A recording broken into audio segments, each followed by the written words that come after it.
AM 590 KXSP Omaha's ESPN Radio. Pull them belts tight, because it's time for the front stretch.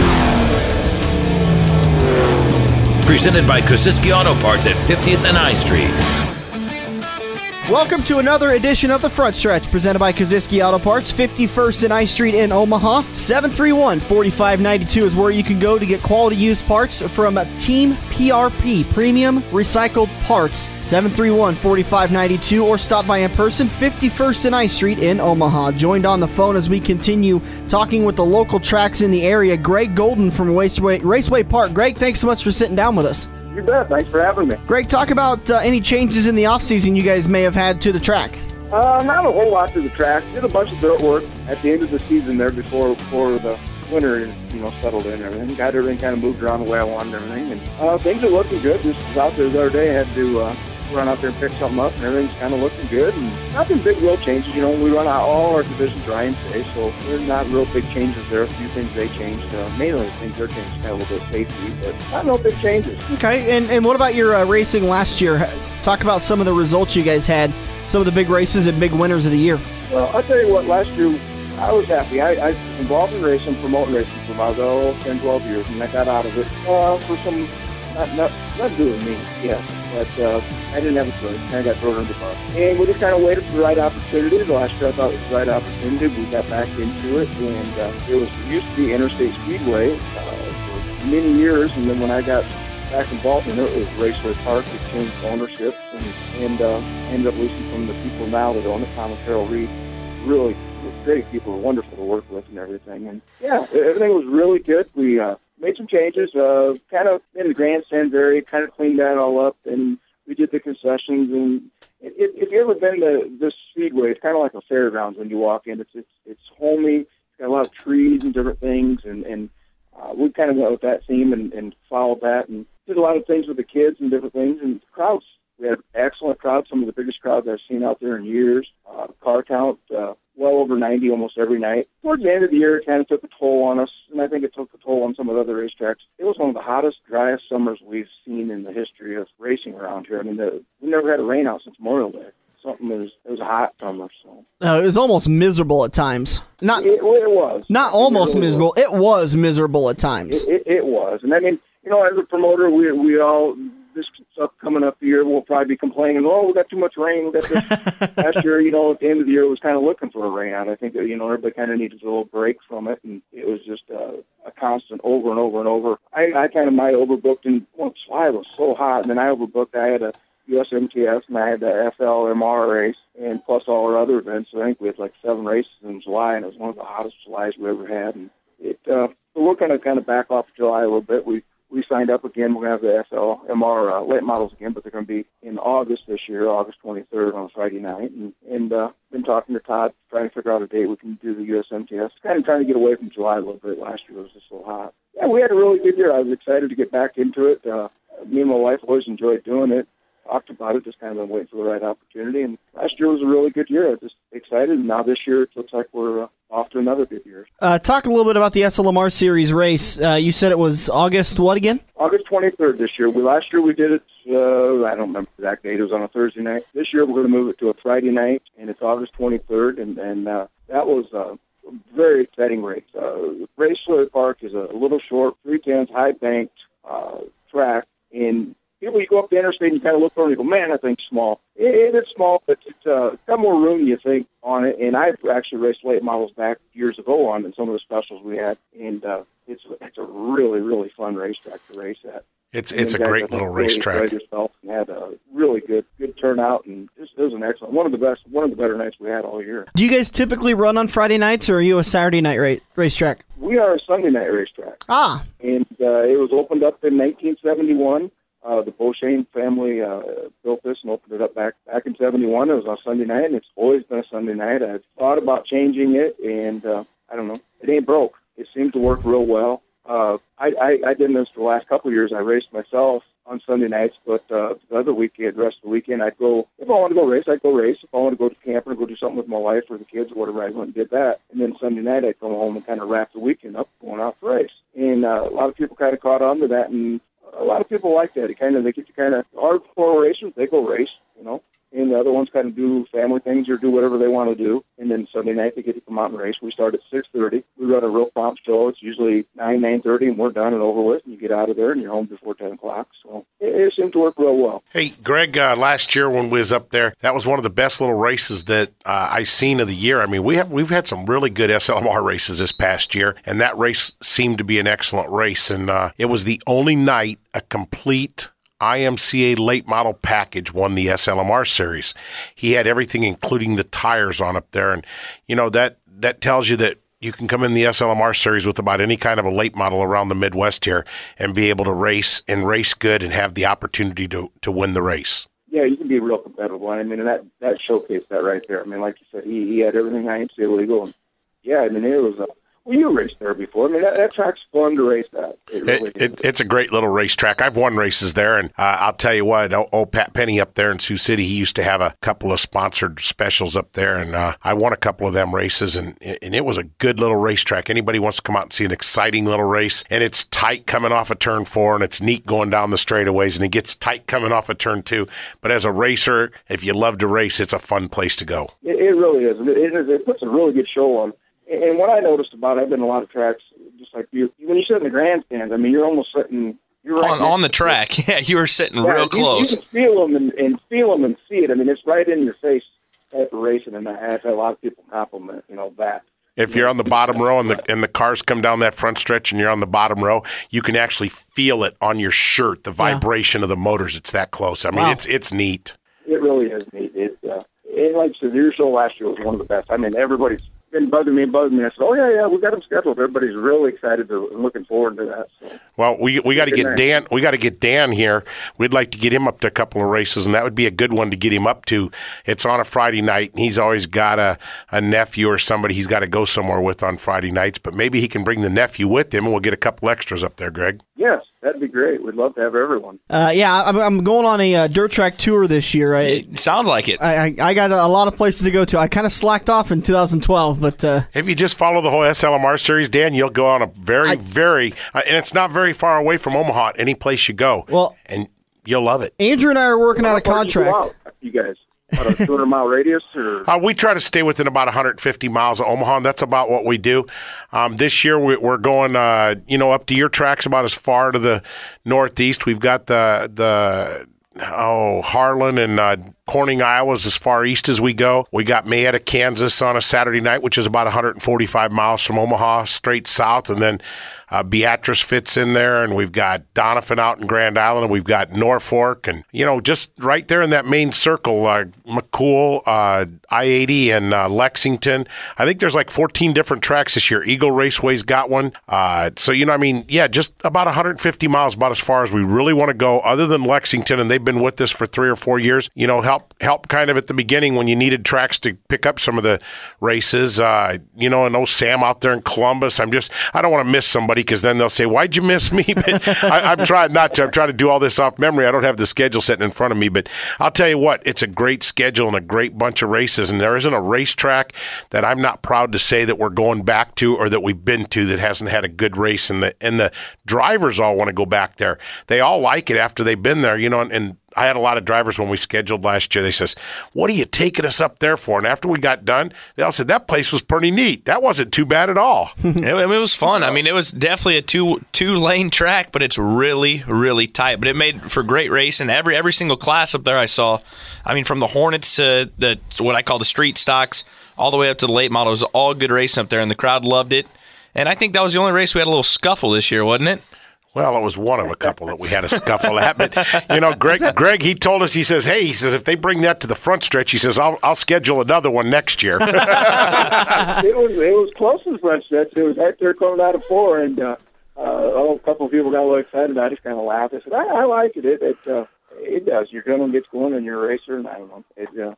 That's part of it. It was kind of neat. Part of the adrenaline flowing. I was excited. I mean, I'm excited to have them back. And like I said, I'm lucky enough to race a few of the specials in the late model there and stuff too. And it's just, I grew up with that little racetrack. And I mean, I don't know. I've had so many people intimidate it. I don't know. They're scared of them high banks. They're scared of the wall. It's so tight. And then once they go out and race it a few times, then they all got this. Oh man, it's so much fun. They're all excited after they race it once or twice. They're always negative a little bit when they first look at it, but once you get on it and you start racing it, it is a really fun little racetrack to race. Greg, where can we go to get more information on your track? Do you guys have a website and a Facebook page? RacewayParkInc.com, and everything's on there, and then there's a little Facebook icon, of course, and you hit that, and it'll take you right to our Facebook.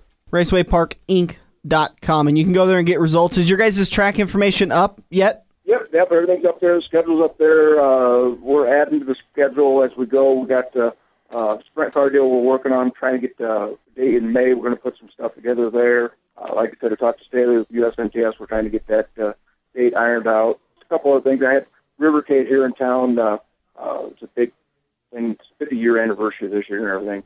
And they wanted us to add a date in July 18th, actually. I ain't sure what I'm even going to do that night. It's like, oh, well, I'd love to be a part of this. Now I got to figure out exactly what I'm going to do there. So, RacewayParkInc.com is where you can get the 2013 schedule and ticket information, track rules, photos. Also, the Facebook page is where you can go to get more information. Greg Golden from Raceway Park. Thanks, Greg, for your time. We greatly appreciate it. Thanks for having me. That was Greg Golden of Raceway Park joining us for our continued tour as we walk around the Midwest area doing interviews with some of the tracks and talking about their off-season have-nots and what they've worked on. So, Ray Halka just around the corner from Adams County Speedway, and then we're going to get to the Legends of the Dirt series as we're going to talk with Billy Moyer. You're not going to want to miss it. It's the Front Stretch on AM 590, Omaha's ESPN Radio. This is the Front Stretch on AM 590, powered by Kosiski Auto Parts. Quality used parts at an affordable price. Now, back to the Front Stretch. Welcome back to the Front Stretch, presented by Kosiski Auto Parts, 51st and I Street, 731-4592. Joined on the phone now as we continue to tour around our local dirt tracks. We're talking with Adams County Speedway. Ray Halka, thank you for joining us, Ray. Well, thanks for having me. Ray, did I say your last name right? Halka. How about that, bud? I got one right. Very first try. If you only knew the history of me and pronouncing and spelling names, then you'd get it. But anyways, Ray, thank you so much for sitting down and joining us. We really appreciate it. And let's talk about your off-season. Have you made any changes to Adams County Speedway? Not really. We just went in and touched the track up a little bit where we thought we needed it, and everything's just pretty much the same as last year. Have you done any dirt work or anything like that? A very little minor bit, just to straighten up what got wore down. Talk about your schedule real quick. Have you got your 2013 schedule released yet? Pretty much. We're starting on April 20th. We're running through September 14th. Every Saturday night except for July 20th. We're closed down that night so the fans and racers can go to the Silver Dollar Nationals. Sprint car show this year on September 6th on a Friday night.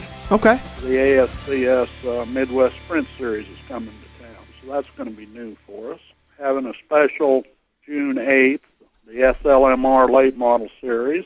And then on June 29th, we'll be having our Liberty 50, which is a 5,000 to win 50-lap late model race. And our Crop Production Services Tradition will be held September 29th. That's not the end of September anyway. How's that? That'll work. That'll get people over to your website to get more information. That way they can get the exact dates, ticket prices, and stuff like that.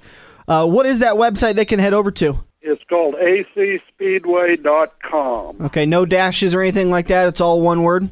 One word. All right, AC Speedway. Our Facebook page off that. Okay, and you've got everything posted on your Facebook page also? Pretty much. Talk a little bit about your racing last year. What some of the big races, some of the big-time guys, that kind of stuff? Well, our big race was our Liberty 50, which was won by Jesse Stovall. That would have been the highlight of our summer race. We run 5 classes weekly down there. What 5 classes do you run on the weekly show? We run the Chat Mobility Hobby Stocks, the Stalker Chevrolet B Mods, Northland Oil Pro Street, Poet Biorefining A Mods, the Coors Light Silver Bullet Late Mod. One of the things I find interesting about Corning is down there at Adams County, you guys have this hard charger. I go to your website and I see this hard charger. Explain that, because a lot of people have even asked me, how do you guys do that? Well, that's for It's like passing points. It's how they improve their position in the features. Basically, Bud, how it is. Finish first, they would have passed 4 cars and got passing points for that. That's a tiebreaker we use at our track points if need be. So if I show up, I'm just going to start giving out points. There you go. Yeah, you can't be negative there. Yeah. Well, that's good. He'll find a way. What we're trying to say is Bud could start on the front and finish 10th. He wants to know if he's going to lose 10 hard charger points. That's what he's asking you. We never take them away. That's good for me. You may have just gained yourself a weekly racer. Yeah. The other. I don't know. We haven't quite decided if it's a blessing or a curse to have Buddy Ray come race at your track. Well, he hasn't been there very many times. He's been there a time or two, but we need him a little more often. Like I said, we haven't decided if it's a blessing or a curse. So, Buddy, we decided you should just follow the whole SLMR series and go to all the new racetracks and have a good time instead of racing for any points. Every time the SLMR series goes to a track, you should go and race at that track that night in your B-Mod and show everybody what Buddy Ray is about. I think that's a good idea. I'm the fastest go-nowhere B-Mod racer. So on the phone with Ray Halka of Adams County Speedway here on the front stretch, presented by Kosiski Auto Parts. One of the things I find also interesting, and being a driver myself, or a wannabe driver myself, what's this I hear down at Corning this year in 2013? Anybody entering a car, you don't have to pay a pit pass that night, or is that? If you have a NASCAR license, the driver gets in free for regular race nights. For all race nights. Every time you go, buddy, you don't have to buy a pit pass if you take your race car with you. That's NASCAR sanctioned events. Buddy, I think that you'd really like that if you went down there and raced every week. I'm being serious. I think that it would be a good idea for you to go down there and race on Saturday nights and try to see how good you can do in the points. I think you'll be really competitive there. You get a free pit pass to start with. Stop and think about it. That's a good deal. That is an excellent deal for all the drivers to get a free pit pass. Ray, let me ask you. We're on the phone with Ray Halka of Adams County Speedway. Ray, let me ask you, there's not a lot of NASCAR tracks in the area. I know I'm sitting just a few feet away from one of the other guys I know is a NASCAR sanctioned track. So how come NASCAR over IMCA? Well, the Hampel family years ago went NASCAR, and they were very successful at it. And NASCAR and Corning just kind of works together. And you guys are probably the only ones within a good distance. Probably I-80 is probably the closest one. They're the only one in Iowa. Yeah. Okay, so you're the only, and is that Southwest Iowa or all of Iowa? All of Iowa. They're the only NASCAR track. Well, you got that market cornered, don't you? Well, if it's not broke, leave it alone. When is your SLMR series night again? June 8th, I believe. That sounds right. June 8th sounds like the right date. There again last year, we had a great race down there. One of their hometown favorites right there from Corning, Iowa. Started on the front row. His name's Trent Jackson, or started in the second row. And Trent went out there and just started running away with the race. And his car started fading with about 10 laps to go. And another one of the hometown guys over there, Jason O'Brien, ended up winning the race. And Jason ran a real good race. It was a good race there. They're locals. I want to say they had 4 of the 5 top 5 finishers were all local guys. I mean, they got a good group of race cars over there. And when you pull in there with any series, I don't care if it's the SLMR series or what it is, they're hard to beat at that place. Hasn't Jason O'Brien been out at ID Speedway several times? Oh yeah, Jason comes out and races. He's fast. Yes, he is. Yes, he is very fast. Ray, talk about weekly ticket prices. What does it cost for me to get into the races? When do I need to be there? $10 for an adult in the grandstand. Racing starts at 7. Hot laps at 6:30. Adams County Speedway, acspeedway.com is where you can go to get more information on that. Hey, that's going to be an exciting show also, that sprint car show on that long straightaways down there at Corning, Iowa. I'll tell you what, there's another one you need to go to, Dan. We're going to have you all around the country this year, Dan. Yeah, I got a lot of tracks I got to get to. I'm working out a contract with Andrew here to be a part of his pit crew, but he's wanting to pay me in peanuts. As much as I love peanuts, I need a little bit more substance than that. Hey, okay, Ray, Snickers. Ray, done. You got a deal. I got to tell you, Ray, Dan's from down in your area. That's where he originally grew up and lived, and didn't know there was such a thing as dirt track racing until this show came about. Where was he from? I grew up outside of Red Oak, Iowa. A lot of my friends actually come and race at Adams County and Shelby, so I knew of you guys. I just never made it that way east. I honestly never made it past Stanton, Iowa. Well, Well, there's got to be a good story there to tell if you never got past that. Not really. Not really. I pretty much stayed on the farm. I mean, there was not much excitement in my life. Well, you'll have to make it down this summer some night. I'll make sure to do that. I will make it a point to do the tour of the SLMR series. So, thanks, Ray, for coming on the show. We really do appreciate you taking the time, and hope you have a great 2013. Well, same to you, and thank you. Ray Halka of Adams County Speedway. ACSpeedway.com is where you can go to get more information. You can also find them on the Facebook page. Just around the corner, we're going to have our conversation with Billy Moyer as a part of the Legends of the Dirt series. It's the Front Stretch, presented by Kosiski Auto Parts, 51st and I Street on AM 590, Omaha's ESPN Radio. You're listening to the Front Stretch on AM 590, Omaha's ESPN Radio. Brought to you by Kosiski Auto Parts and Team PRP. Premium recycled parts at an affordable price. We are midway through the Front Stretch here on AM 590, Omaha's ESPN Radio, heading into Turn 3, and this is where we always kick off our interview with the Legends of the Dirt. And this weekend, it's Billy Moyer. Billy, first off, thank you so much for joining us. And second off, if you could, talk to us a little bit about how you got exposed to dirt trekking. How did you get your start in dirt racing? Well, my dad, back in the day, I used to race motorcycles, motocross stuff, and, I loved doing that, and I still love it today. But, as you get older, it's harder on your body doing that stuff. My dad always gave me such a hard time that I was going to kill myself or something on motorcycles, so I got into the stock car racing because that was, his passion. He had, a couple of cars sitting around there that they weren't racing, and, me and one of my friends got together and started the car was basically down there and just putting a motor in it. We started putting a motor in it, and it kind of started from there,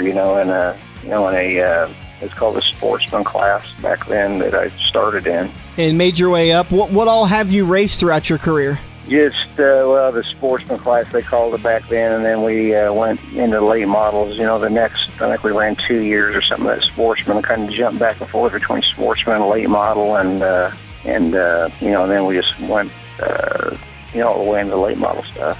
At what point in time did you make that transition, that switch over to being a touring late model racer? Well, the year, I don't really know off the top of my head, but I think when I started I don't even know what time my for sure year I started. I was, I guess, 17, 18 range, and I ran around the Des Moines, Iowa, and the tracks close to that for, a couple of years. And then, we started branching out a little bit. And then, kind of what got me really going on the road a lot is when we bought a car from Larry Shaw down here in Arkansas. And then, the first race I ran, a shock mount broke out of it when I was racing in Kansas City there, the old lakeside, and the right front shock mount broke out of it, and I flipped and went over the fence and had a heck of a crash that night, and I didn't get hurt, luckily. I bring the car back home, and just me and a friend went that night to the races. My dad wasn't there or nothing. I get home, he sees that car, he's ready to kill me because he just got done.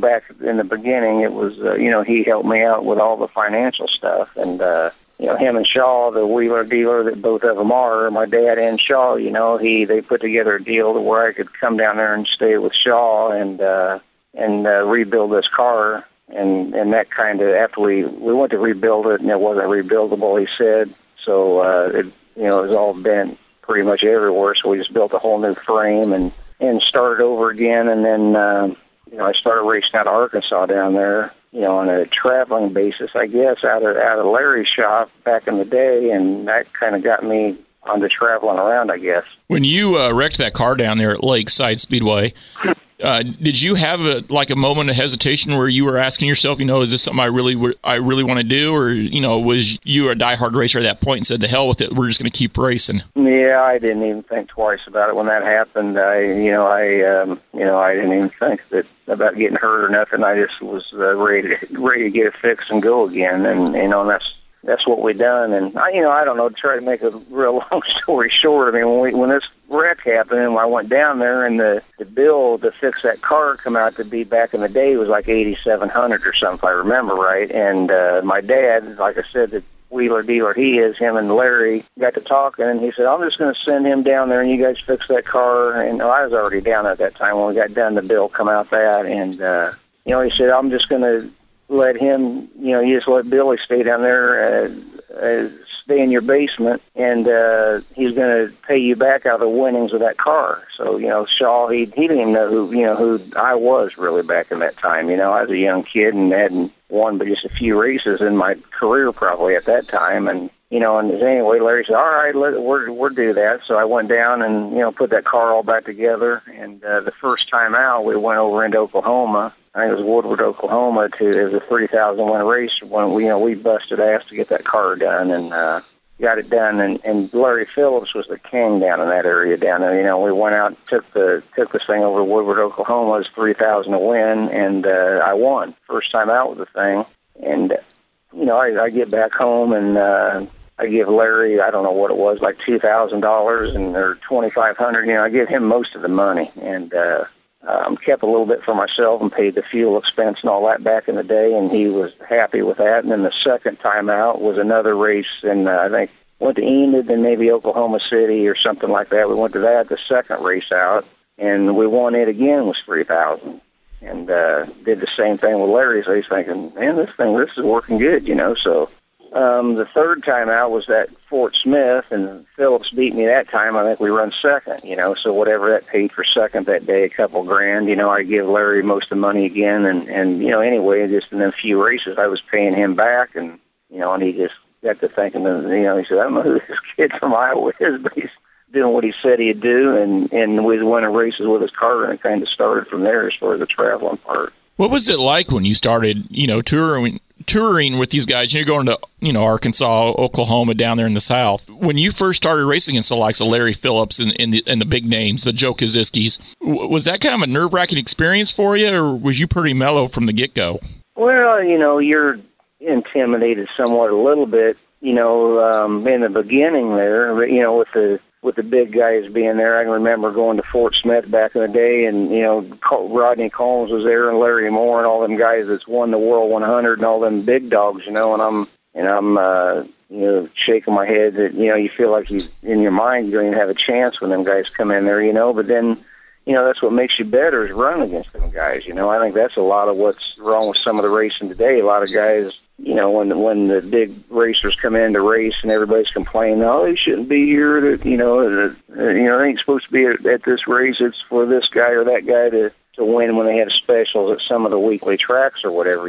Like especially I hear that up in Illinois and stuff at some of the places that we go to. But it's what makes you better. Like I said, you got to roll your sleeves up and get in there with the best of them, and either do it or you don't do it. What was it like getting your first win against those guys? Was there a little extra sense of pride, or was it just, okay, down to business, let's get the next win?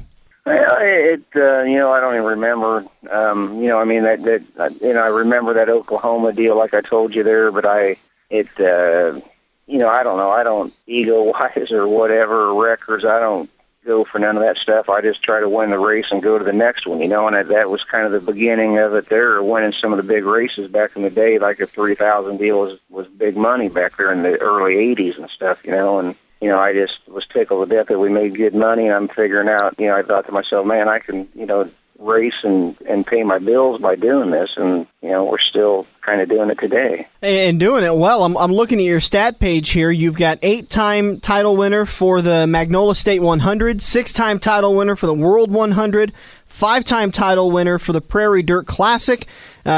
Is there wins that you hold above other ones, or do they all kind of come as equal? That a win's a win, or is there one that you love more than another one?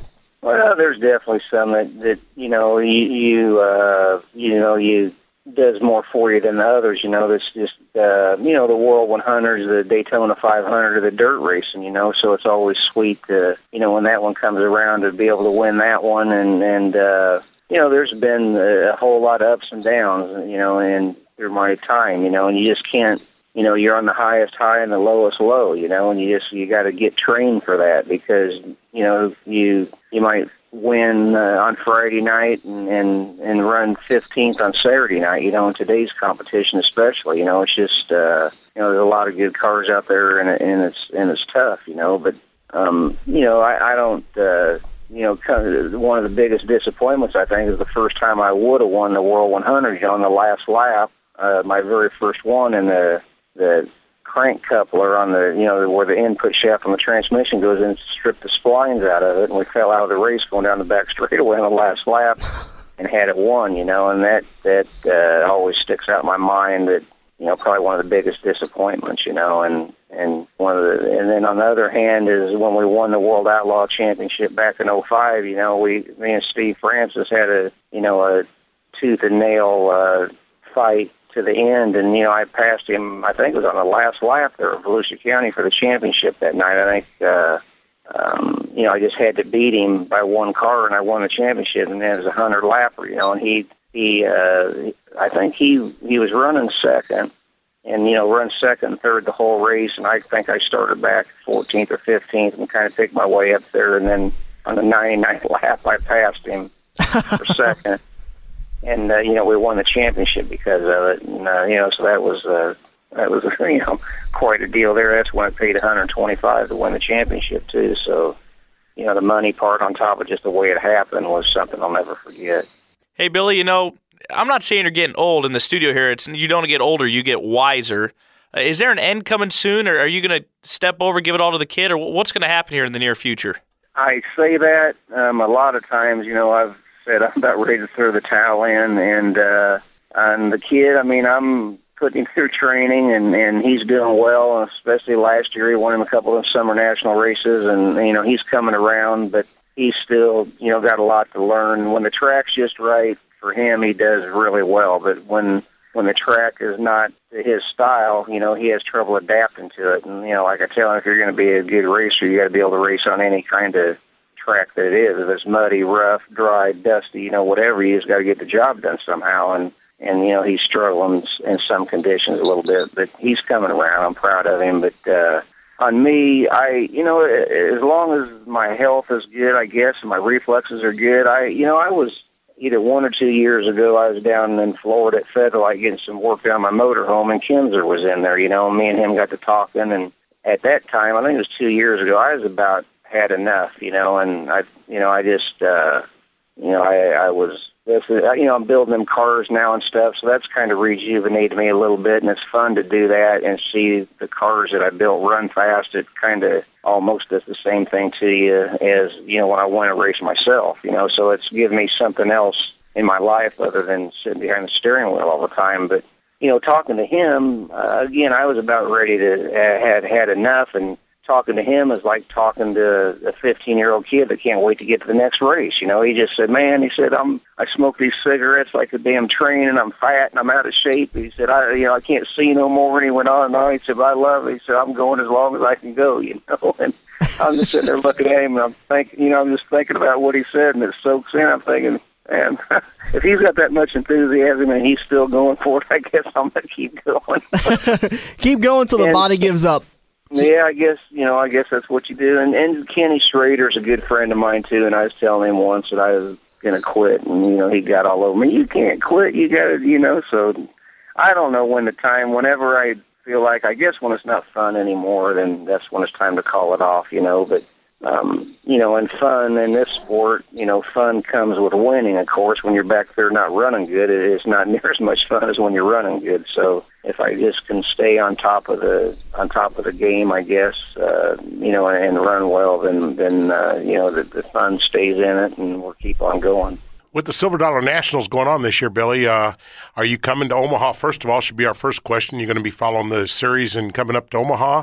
Are you going to be bringing your son with you? We sure love to see him come along. I think we're planning on coming up there. Yeah, that's a ways off schedule-wise, but, it's we enjoy coming up there and running, and, my mom lives up there, and then John McCarthy's an old-time sponsor of mine that we're friends with them, and, so I think we will be coming, and Junior, I think he will be there this year because he's got right now anyway. I think he's got set up to try to do that Lucas Oil rookie points thing this year. So to kind of throw a little more detail into that answer there, Billy, something that I talked to him at the IMIS show this year in December over in Indianapolis, and I mentioned to him that the Fans Fund is trying to get the non-qualifiers race to pay $2,700. I mean, these Fans Fund is trying really hard to get it there, and second place is going to be $1,500. The racetrack's already guaranteeing that. So if the Fans Fund hits it, he thought that sounded like it'd make a whole lot better deal for him, because if he doesn't make the race at the $1,300, that $2,700 sounds real good. Also, Billy, a couple of weeks ago we talked to Kelly Bowen, and Kelly said that he may have a plan on racing with you a few races. Will one of those races be the Silver Dollar Nationals? We would love to see Kelly back at our racetrack. Well, we haven't decided for sure yet. We'll just have to see on that part. I want to do something with him. We're going to do something with him, but we kind of had a gentleman's agreement that it wouldn't be at a bigger race that kind of took away from me, because when he's there, I'm going to have to be helping him and paying attention to his car also. And when I run him a couple times, I might not even run myself. And he was he was okay with that. We was going to try to pick out some MLRA races that was a low-profile deal, and, just have some fun at it, and let him, run a little bit. And, that's kind of how that's supposed to work. Something might change, but, at a bigger race, I just got to keep my focus on my stuff, and he understands that. So. Well, we had to, like Joe said, we talked to Kelly a couple of weeks ago, and we've made it a goal on this show to get Kelly back at the Silver Dollar Nationals. So if we have any pull with you, which I can get you some free races at local go-karting track if it helps, but we would love to see you and Kelly come to the Silver Dollar Nationals this year at I-80. So if we've got any pull at all, we would love to see that happen. You can even bring your son over to Joe's Karting. Both of you can race for free. Yeah.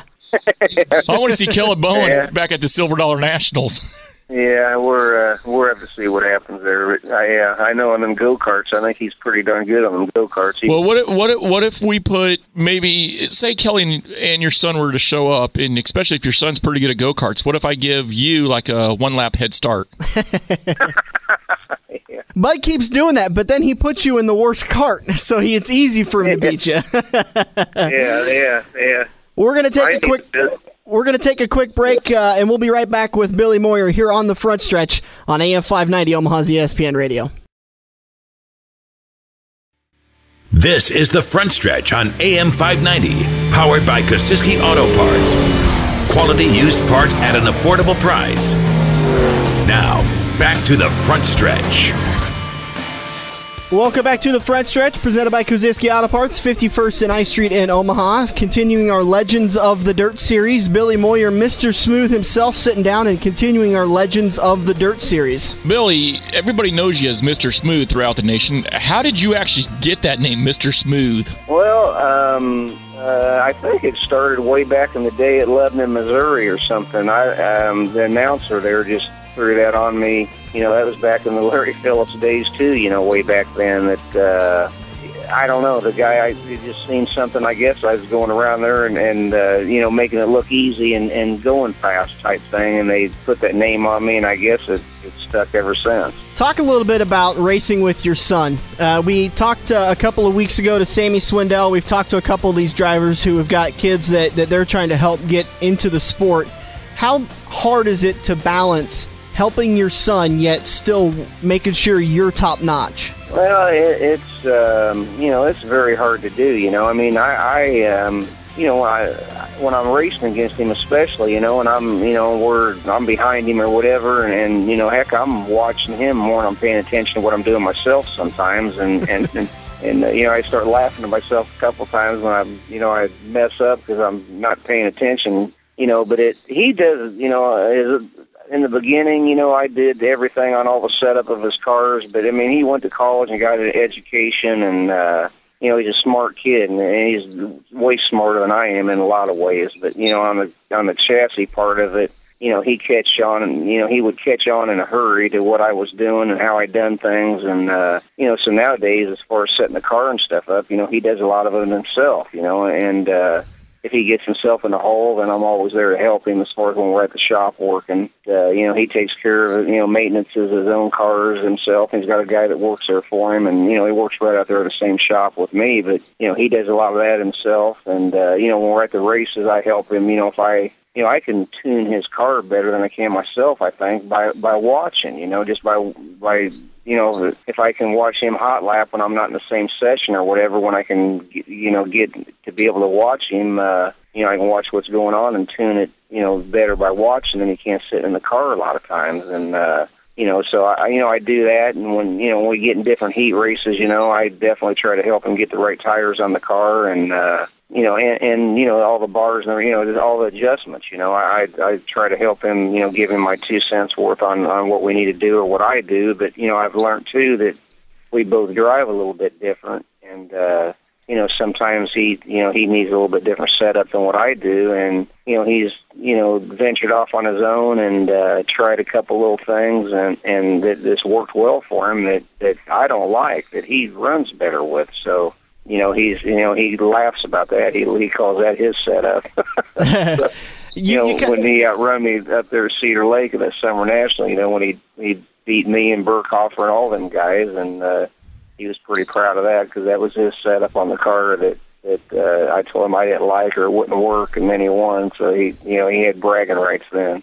You think being able to race with your son, do you think your son has injected maybe some of that old-time youth back into you? I don't know if I don't know. It is fun to run with him. It's not everybody has that chance to be able to race, with their dad, with their son. It is different for sure. It's probably, I don't know, maybe it has kind of put a little bit of spark back in me. I think he would say it does. He tells me that when I'm behind him, I try harder than I do any other time. He said, just to pass him. He said, no matter what, you always, you always pull something out of your hat to just do anything you can do to beat me, he says, and he's run second to me numerous times in the last 3 or 4 years, at some stuff that he, and he's all about trying to pay the bills and everything, and it just makes him mad to where he loses out on the first place money, them however many times it is, quite a few times that he run behind me. So let's say in a scenario situation, and obviously this will never happen, but let's say Junior beats Dad. You as the dad, are you proud that your son beat you, or are you upset that you got beat? No, I'm proud that he beat me. That first race there at Cedar Lake, he won both of them up there. Or he won Brownstown, and then he ran Cedar Lake on the Summer Nationals, and it was, I don't know what it was, 15,000, 20,000 for both of them to win. I mean, he was on top of the world, and just loved it. And the first race that he won there at Brownstown, everybody was saying, I run third that night, I think. He won, and I run third, I think. And, everybody's, I didn't go to the front straightaway, picture taking the ceremonies, and everybody, why don't you go up there? Why don't you go up there? And I didn't. That's him, man. He did it. I don't have nothing. I don't need to be there. He's his own person, and he made it happen. And in the background, yeah, I've helped him for sure a lot, and he knows that. But I just didn't feel like, it was my place. It was his first Summer National that he ever won, and all that, and he was proud of it. And I just letting him soak up the glory. And then when he went to Cedar Lake and won, they did the same thing. So I did go up there to Cedar Lake and congratulate him, and had a couple pictures taken or whatever, but it as he wins, my son, it does something to you. For sure, if somebody beats me, I want it to be him more than anybody else, and it makes me proud of him, but it doesn't make me mad in any way. Again, it's my, one of my cars, and him driving it, so it's a proud moment for me. You also mentioned, and I didn't realize this, that you're building late models. From a builder standpoint or racer standpoint, and being one of the top names in the industry for the last number of years, where do you see the sport of late model racing? Where do you think it's headed, and how healthy do you think it is? I don't know if it's really heading in the right direction or not. A lot of things just cost. The cost of some things are getting way out of hand. And I think there needs to be some way they need to police the cost of some things. And the main two things, the tires are too high and the engines are too high. And there's ways they could police that stuff. And, just a good example I can tell you real quick is when they first come out with this new wide bore engine, the new kid on the block, the latest, greatest, they call it the wide bore block that you can make any cubic inch you want to, and it's a better, more efficient engine than what we've been using, and back when they first come out with it was 10 to 15 grand higher than a normal 430 would be, just because of the difference in, how they built the motor. And I took Richie Lewis aside down there at East Bay one time, and I one year, whenever this was, I think 4 years ago or something, and I said, you need to get that stopped before it ever gets started, and I explained to him why I think the way I think, and he said, yeah, you're probably right. He never done a damn thing about it, so now here we are. Everybody's got them now, and instead of, paying $30,000 for a motor, you pay $40,000 for a motor. Do you think maybe some of these sanctioning bodies need to implement some sort of kind of like a salary cap like the NFL has, to where drivers are only allowed to spend X amount of dollars? Is that something they can actually police? Well, I don't know how they could police that or not, but there's a way to do it somehow. I don't know how to tell them to do it. On that deal, they're like the World Outlaw sprint cars. They have a 410 cubic inch limit. But the reason Richie Lewis and them don't want to do anything, because they don't want to do anything about it, because they don't want to have to tech it. That's the bottom line. There's a way to police it. If they sit down and think about it. It just, like I said, and the tires too. There needs to be, in tires, we go down there to Volusia County and they're $175 or $85 a piece down there. It's just ridiculous. And, I know a lot of these sanctioning bodies, the promoters, try to have a tire rule that, I'm not for a one tire rule either myself. I just don't think the racing's as good when everybody's on one tire. I think they need to have 2 or 3 compounds, and if a 55 or 1600 the tire to be, the tire to run that night. I'm just giving you an example, and I've had a bad night in the heat race, and I got to start 18th in the feature. I might put on even though I know in my mind that 1600 is going to win the race, but I might put on a 20 because there's that little strip around the bottom. I'm going to try to stay in that little strip and come up through there. Well, if it works, I'm a hero. I put a hell of a show on for the people. If we win the race or whatever. If it don't work, I'm a zero and I look like crap. But something's going to happen. I'm either going to go forward or backward. And when you go forward, you look like the hero and the people seeing a heck of a show. So do you agree with the deal that the Silver Dollar Nationals does with the D55 and the LM40 tire? Only I think the D55 is the only tire they run there. Do you agree with that? Well, that's the same tire. I think he needs to have you need to have a soft tire and a hard tire. Like UMP's tire rule, they got a 20, 30, 40, they got 3 compounds, and I think that's a good rule. I run a lot of their races up through the Midwest, in Illinois and Indiana, Ohio, all that stuff, and I don't think it costs that much more, if any more, and it allows that gamble in there, and I think that you have a better race because of it. Hey, Billy, you're talking about the wide blocks here just a few minutes ago, and if Richie Lewis could make a rule that would make them wide blocks not in his series, to where more people would have engines to follow the Lucas Oil Series, first of all, would you follow it for that reason, because it would make the engine cost cheaper?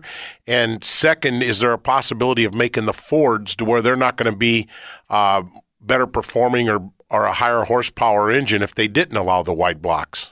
I'd have to think about that real hard. I had that same conversation with him. In fact, we had that little meeting at Knoxville there at the end of the year there, and they had me come in there because I'm a chassis builder deal, and talked about shortening the noses up and doing a bunch of aero stuff. And I brought up that very thing I just talked about a minute ago. I said, remember I told you about that white bore deal? I do remember. I said, yeah. I said, you should have done something, shouldn't you?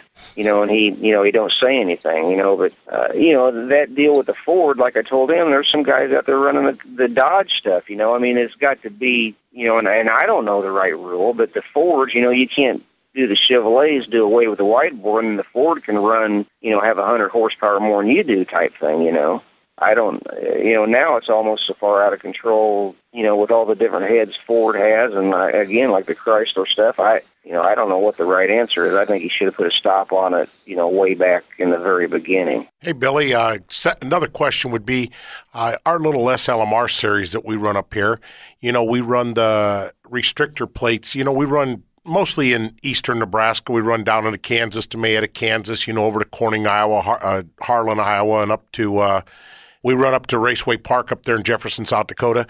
Otherwise, it's all Nebraska racetracks. And, we run a restrictor plate, and we can run anything from a steel-headed Ford down to the 430 wide blocks, down to a steel-headed Chevy, IMCA spec motors. I mean, it's a great series. They all win. We've watched the big motors win. We've watched the steel-headed motors win. We've watched the IMCA motors win. If they went to something like that in the Lucas Oil series, would that be an interesting step for the guys? And do you think that would help draw more competitors and cars? Yeah, possibly. That might work. I mean, when we come up there on that, on our practice night, when you guys run that class there you're talking about, I watched what's going on there, this year, and I think you have a good deal going there where you got the high dollar motor restricted down where it's not really better than the lower dollar motor. I don't know that I wouldn't say that that's a bad thing. No. Yeah, it works real well up here, in the SLMR series, and I was just kind of wondering if Richie looked into something like that, if that would be something you would look at, or how many other drivers do you think it would distract or add to the series? In my feeling, I know it works good here, and I think it would help Richie's series. Yeah, I think they need to do something, in my opinion. I mean, there's some races they're doing, from a driver-owner standpoint, there's just, the expense of everything is getting, as it's getting greater and greater and greater, but the money we're running for is not, it's not changing any. Talking this morning with Billy Moyer, Mr. Smooth, and 6-time World 100 winner on the front stretch, presented by Kosiski Auto Parts on AM 590 Omaha's ESPN Radio. Continuing our Legends of the Dirt series, where we're going around and talking to these guys who have made the sport that we love so much. Billy, there's drivers that are getting into this sport all the time, and so I was kind of curious to pick your brain a little bit. What was the biggest hurdle you had to overcome when you got into the sport? Oh, boy, I don't know what to say on that one. Back in just trying to make a living at it, and travel around and trying to pay your bills by it, was back in the day, it was, hard to do, I mean, my dad was always there helping me in the beginning, for sure. He got me started, and, here's a truck and a trailer and a race car and motor, and he helped me in a lot of ways, but then I just kind of had to try to make it happen from that point on, and that wasn't easy in a lot of ways. Well, Billy, we greatly appreciate you joining us, and I think we've taken a little bit more time than we promised you we would. But, all right, no problem. Appreciate it. Thanks for having me on there. Have a great day, and thank you so much for joining us. Again, that was Billy Moyer as a part of the Legends of the Dirt series. That does it for us on the front stretch. Join us next weekend as we will break down the silly season for NASCAR. We'll preview the Daytona 500, and we'll continue our Legends of the Dirt series with Brian Burkhofer. That all happens next weekend right here on the front stretch. For Buddy, Andrew, Joe, and myself, Dan Taylor, again, thank you for joining us. Have a great weekend. This has been The Front Stretch on AM 590, Omaha's ESPN Radio.